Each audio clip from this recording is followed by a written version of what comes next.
আজকের টপিক হচ্ছে সুনামি।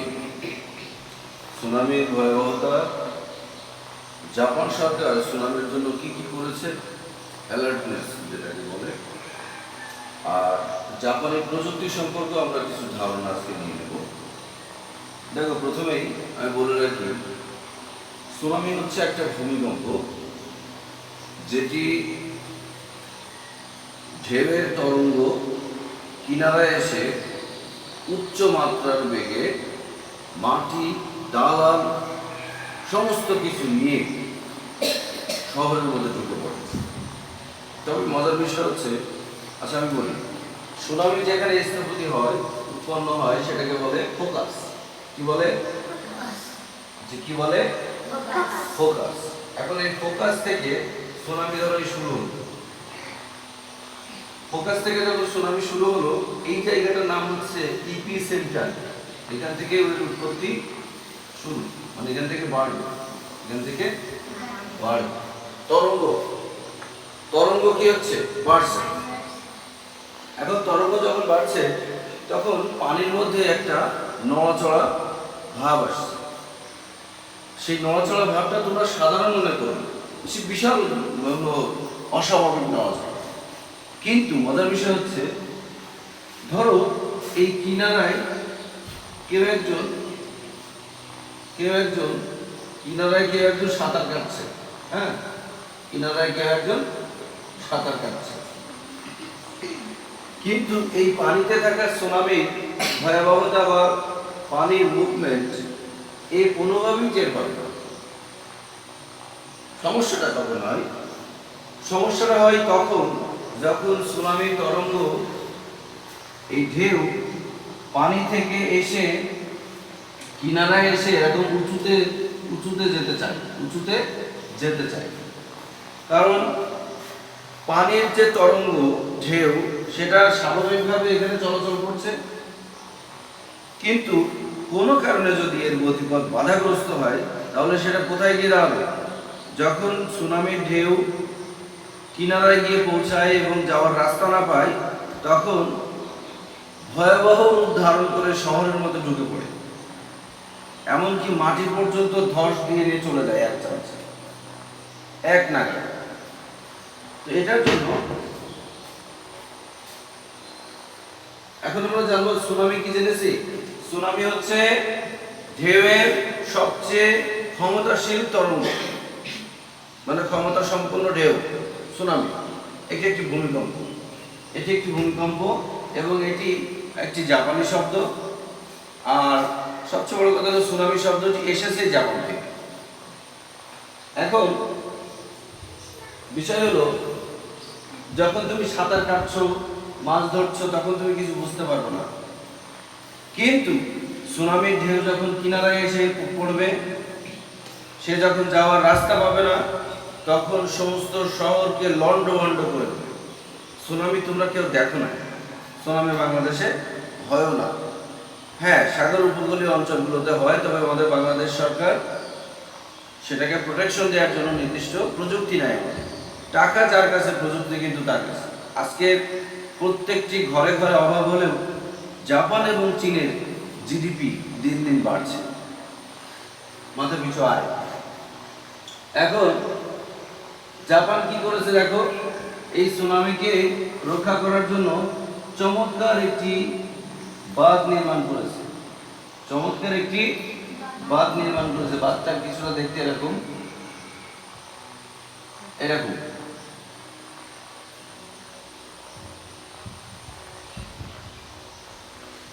বুঝতে পারছো? খুবই ভয়াবহ ঢেউ এসে যখন সুনামি, সাগরের ঢেউ এসে সুনামি আকারে যখন শহরের দিকে প্রবেশ করতে যায়, তখন কে বাধা দেয়? বাঁধ। এই তো কিছুদিন আগে জাপানের সুনামি হলো, জাপানের কেউ টেরও পায়নি। এখন এই বাঁধের কাজ কি দেখো, বাঁধের স্ট্রাকচার দেখছো কেমন? সামনের দিক থেকে বর্ষির মতো বাঁধে না? এর কারণ কি? সুনামির ঢেউ যখন আসছে উচ্চ মাত্রার বেগে আসছে এবং শহরের দিকে যাওয়ার জন্য সে পুরোপুরি প্রস্তুত, কিন্তু এই জায়গায় এসে এই বাঁধের সাথে টক্কর খেয়ে ধাক্কা খেয়ে আবার কি হচ্ছে, সমুদ্রের দিকে নিচে নামছে, সমুদ্রের দিকে নিচে নামছে। এবং এই বাঁধের এতই ক্ষমতা যে কোনোভাবেই ঢেউ শহরে প্রবেশ করতে পারবে না, কারণ তার স্ট্রাকচারটাই তৈরি করা হয়েছে। এইভাবে ঢেউ যাচ্ছে গিয়ে আবার এইভাবে এসে সমুদ্রে পড়ছে।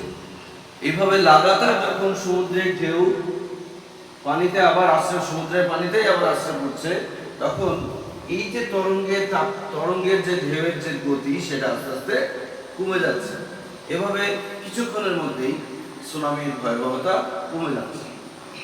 আমরা জানলাম জাপান সরকার কি করেছে,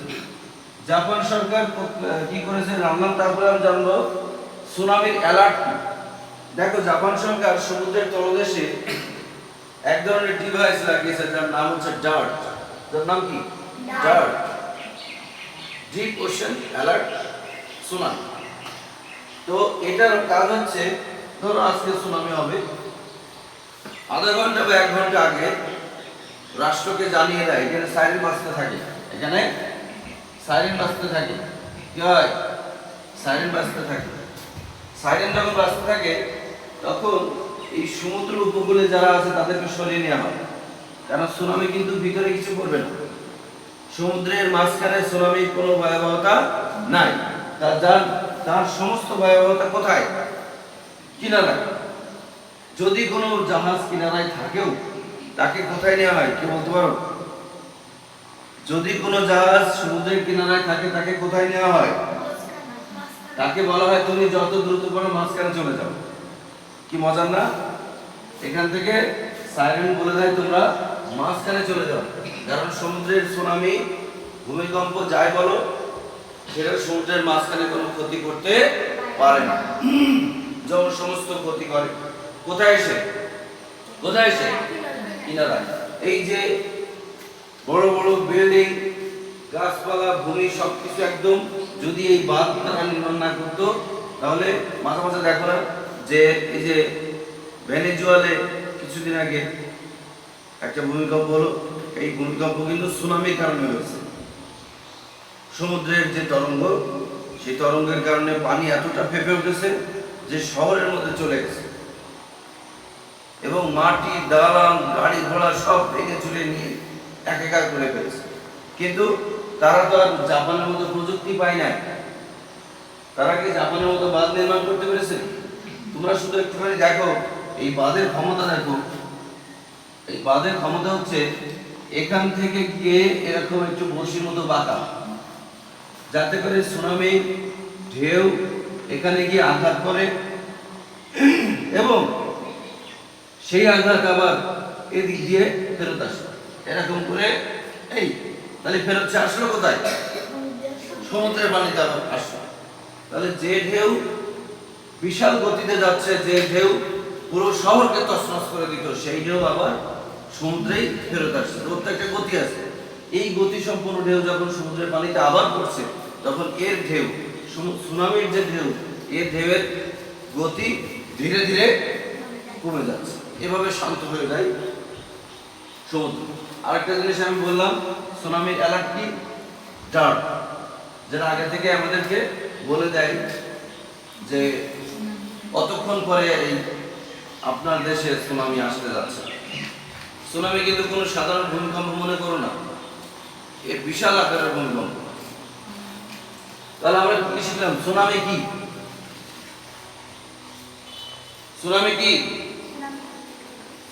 সুনামি হচ্ছে একটা শক্তিশালী সমুদ্রের ঢেউ, যেটা কম্পনের সাহায্যে সৃষ্টি হয় এবং আস্তে আস্তে সমস্ত সমুদ্রে ছড়িয়ে পড়ে। কিন্তু সমুদ্রের মাঝখানে কিছু হয় না, কারণ চলাচলের রাস্তা আছে। যখনই ঢেউ সমুদ্রের কিনারার দিকে আসে, তখন কি হয়? এই ঢেউটা শহরের দিকে ঢোকার চেষ্টা করে, কিন্তু কি হয়? পারে না। তখন এই ঢেউ বাঁধের কারণে, জাপান এত টেকনোলজি পূর্ণ দেশ, এই বাঁধের কারণে ঢেউটা এদিক দিয়ে ঘুরে আবার সমুদ্রে পড়ছে। আচ্ছা, বাংলাদেশ সরকারের কাছে যদি প্রযুক্তি থাকতো তাহলে এরা কোন ধরনের বাঁধ দিতে পারত? এটা সাধারণ বাঁধ মনে করেন, এই বাঁধটা দিতে মনে করে একটা জেলা কেনা যাবে, যশোর জেলা কেনা যাবে এই বাঁধটা তৈরি করতে। আর বাঁধের স্ট্রাকচার দেখছি এইভাবে গিয়ে সামনের দিকে একটু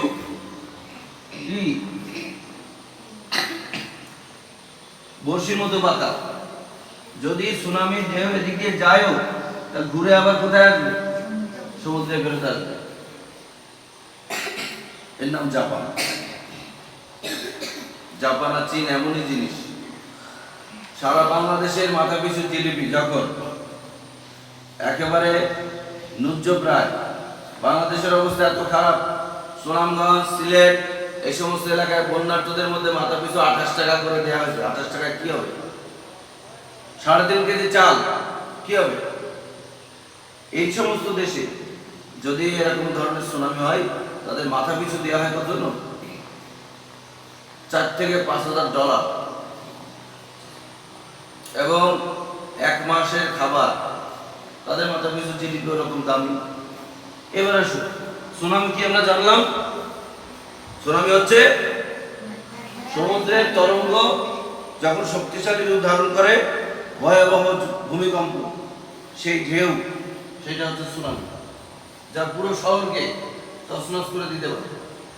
এই কারণে জানো সমুদ্রের ভয়াবহ কি? সমুদ্র কি করে? সমুদ্র যখন এই গভীর সমুদ্রে কোনো ক্ষতি করতে না পারে তখন কিনারায় ঢুকে, কিনারায় গিয়ে যখন রাস্তা খুঁজে না পায় তখন শহরের মধ্যে ঢুকে সমস্ত শহর তছনছ করে ফেলে। এখন কি জাপান কি করেছে? জাপান তার নিজের দেশে ডার্ট স্থাপন করেছে। ডার্ট, সমুদ্রের দ্বারও 50 থেকে 100 কিলোমিটার পর্যন্ত এরকম ডার্ট মেশিন স্থাপন করা আছে। আগে থেকে বলে দিবে যে আপনার সুনামি আসতে চলেছে, এবং সমস্ত মানুষকে সরিয়ে নেওয়া হবে, এবং জাহাজগুলো, সমস্ত কিনারায় থাকা জাহাজগুলো মাঝখানে চলে আসবে। আর এগুলো কিন্তু বড় বড় রিসোর্ট, ঠিক আছে? রিসোর্ট তুমি যেমন তেমন মনে করো না। কোনো এক শহরে একটা হোটেল তৈরি হয়েছে, হোটেল হতেই পারে, কিন্তু রিসোর্ট হতে গেলে কয়েকশো বিঘা জমি লাগে, সেখানে প্রচুর সবুজ গাছ, তারপরে সুইমিং পুল। হ্যাঁ, একটা রিসোর্ট শেষ হওয়া মানে একটা জেলা শেষ হয়ে গেল। আমাদের কক্সবাজারে বড় বড় রিসোর্ট আছে না? রিসোর্ট তো অবশ্য নাই, হোটেল আছে। তাহলে জাপান কি করেছে? বাঁধ নির্মাণ করেছে। বাঁধের স্ট্রাকচার দেখছো?